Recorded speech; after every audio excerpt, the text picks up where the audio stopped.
তিনি বরাবরের chain smoker, ধূমপান ছাড়তে পারেননি। একটা সময় চিকিৎসকদের বারংবার অনুরোধ সত্ত্বেও কথা শোনেননি। হঠাৎ সেই স্বাদের সিগারেট ছেড়ে দিয়েছিলেন নিজেই। শেষের দিনগুলো কেমন কেটেছিল? 8ই অগস্ট সকালে কেমন ছিলেন বুদ্ধদেব ভট্টাচার্য? রাজ্যের প্রাক্তন মুখ্যমন্ত্রীর সুস্থতার ভার যাঁদের জানালেন তাঁরা।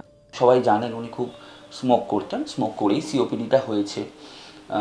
এমনও হয়েছে উনি যখন প্রথমবার ভর্তি হয়েছিলেন, আমরা ওনাকে অনেক বুঝিয়েছিলাম যে আর স্মোক করবেন না। উনি আমাকে বলেছিলেন যে আমাকে কিন্তু স্মোক করতে একটু দিন, আমি নাহলে পারছি না। আমরা বলেছিলাম যে না, বোঝানোর জন্য যে চারিদিকে স্মোক ডিটেক্টরস আছে, অ্যালার্ম বাজবে, ওপর থেকে জল পড়বে। উনি বলেছিলেন যে দেখুন, আমি যখন মুখ্যমন্ত্রী ছিলাম তখন ওয়াইডলি চারিদিকে এই স্মোক ডিটেক্টরস বসানো হয়েছে। বাথরুমে এগুলো থাকে না, বাথরুমে তো গিজার চলে, গিজার থেকে গরম জল বেরোয়, সেইতেও স্মোক ডিটেক্টর কিন্তু অ্যাক্টিভ হয়ে যেতে পারে। তাই বাথরুমে এগুলো রাখা থাকে না, আপনি আমায় বাথরুমে যেটা অ্যালাউ করুন, আমি ওখানে গিয়ে স্মোক করবো। এই মানুষটাই তার পরের বার যখন ভেন্টিলেশনে ঢুকলেন এবং ভেন্টিলেশনে থাকা অবস্থায় মোটামুটি 1.5 দিন ওনার কোনো হুঁশ ছিল না, কিছুটা কার্বন ডাইঅক্সাইড বেড়ে যাওয়ার দরুন আর কিছুটা আমাদের ওষুধের জন্য, ভেন্টিলেট করতে সুবিধার জন্য সিডেট করা ছিল, ঘুম পাড়ানো ছিল। যখন ওনার জ্ঞান এলো, উনি আমায় জিজ্ঞেস করেছিলেন যে আমার কি হয়েছিল, আমার তো মনে নেই আজকে কী বার, লাইক দ্যাট। যখন উনি বুঝলেন যে না, উনি মাঝের 1.5 দিনটা ওনার মেমোরিতে আর নেই, তার কারণ উনি ভেন্টিলেটেড হয়েছিলেন এবং ভেন্টিলেশন হওয়ার কারণটা আসলে সিওপিডি, যেটার কারণ স্মোকিং, উনি তখন নিজে বলেছিলেন তো আমারই তো দোষে হয়েছে না, এবার বুঝতে পারছি। এবং তারপর সত্যি উনি, তার আগে তো বহু লোক নিশ্চয়ই বলেছে স্মোকিং ছাড়তে, তারপর সত্যি উনি স্মোকিং ছেড়ে দিয়েছিলেন, আর কখনোই স্মোক করেননি।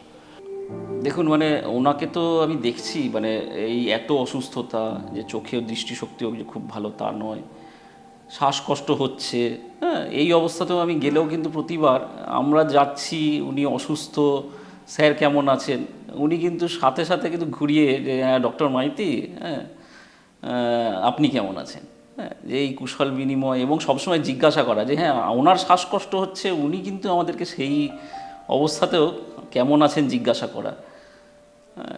এছাড়াও মাঝে মাঝে মাঝেই, শুধু তাই না, শুধু যে আপনি কেমন আছেন তা না, আপনার বাড়ির লোকজন কেমন ইয়ে করা, হ্যাঁ, এগুলো সত্যি মানে এগুলো বিরল ঘটনা। একবার যেমন উডল্যান্ডসে ভর্তি থাকাকালীন যখন উনি একটু একটু রিকভার করছেন, মাল্টিপল ইনফেকশন ছিল সেবার, ইউরিনে ইনফেকশন, লাংসে ইনফেকশন, বাইপ্যাপ জাস্ট খোলা হয়েছে, একটু কথা বলানো হচ্ছে, তখনও রাইলস টিউব আছে। তো কারুর একটা গান বেজে উঠেছিল মোবাইলে, কলার টিউন। তো উনি হঠাৎ করে, তখনও খুব ড্রাউজি ছিলেন, আমরা বুঝতে পারছিলাম না কেমন পরিস্থিতি হবে, চেষ্টা করা হচ্ছে, চেস্ট ফিজিওথেরাপি করা হচ্ছে যদি কফটা বের করতে পারেন। হঠাৎ উনি গানটা শুনে হঠাৎ করে নিজেই বললেন, তখনও খুব জড়তা রয়েছে কথায়, যে এই গানটা সুর কার দেওয়া জানেন? তো সামনে যারা ছিলাম সত্যি কেউ জানতাম না। উনি নিজে বলে দিলেন এটা ভি ভালসারার সুর দেওয়া। তখন কিন্তু জাস্ট নন ইনভেসিভ ভেন্টিলেটর খোলা হয়েছে, খোলার কয়েক ঘন্টা পরে উনি একটা পুরনো গান শুনে সেটা ভি ভালসারার সুর দেওয়া আইডেন্টিফাই করে দিলেন, এবং এটা একদম ঠিকই আইডেন্টিফাই করেছেন। মানে একটা স্মৃতিশক্তি, বোঝার ক্ষমতা, এগুলো খুব প্রখর ছিল। রবীন্দ্রনাথের গান ভালোবাসতেন। ভেন্টিলেশন থেকে বেরিয়ে হাসপাতালের বেডে শুয়েও নাকি গলা মিলিয়েছিলেন রবি ঠাকুরের গানে। অজস্র স্মৃতি ভিড় করছে চিকিৎসকদের মনে।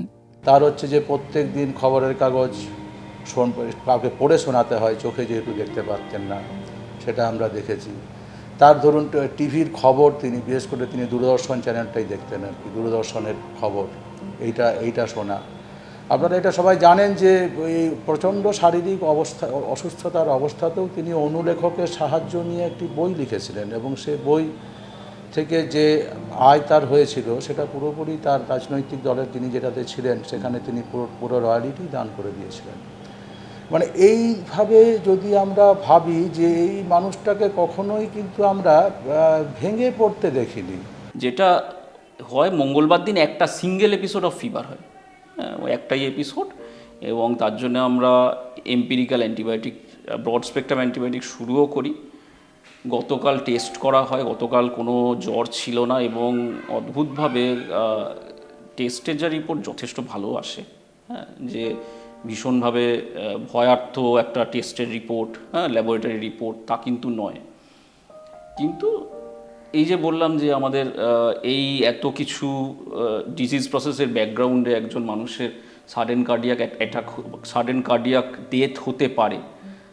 তো এবারেও তাই, যে হঠাৎ করে স্যাচুরেশন ফল করা, ম্যাডাম আমাকে ফোন করেন যে স্যাচুরেশন ফল করেছে, তো আমি বাইপ্যাপ দিতে বলি, এবং তারপরে দেখা যায় যে আমাকে বললেন যে বাইপ্যাপ দিয়েও কিন্তু কোনো মুভমেন্ট নেই, তো সাডেন কার্ডিয়াক অ্যারেস্ট। এবারে যে আমরা খুব যে পেয়েছি, বা খুব আগে থেকেও আমাদেরকে সিগন্যাল দিয়েছেন যে হ্যাঁ খুব অবনতি হচ্ছে, তা নয়। শেষবার যখন উনি উড্ডয়ন নার্সিংহোমে ভর্তি হয়েছিলেন, তখন ওই নার্সিংহোমে রবীন্দ্রসঙ্গীত চালানো হচ্ছিল। আমাদের মতো দু একজন বিরল একটা সুযোগ আমাদের ঘটেছিল, তিনি তার সঙ্গে গলা মেলাচ্ছিলেন।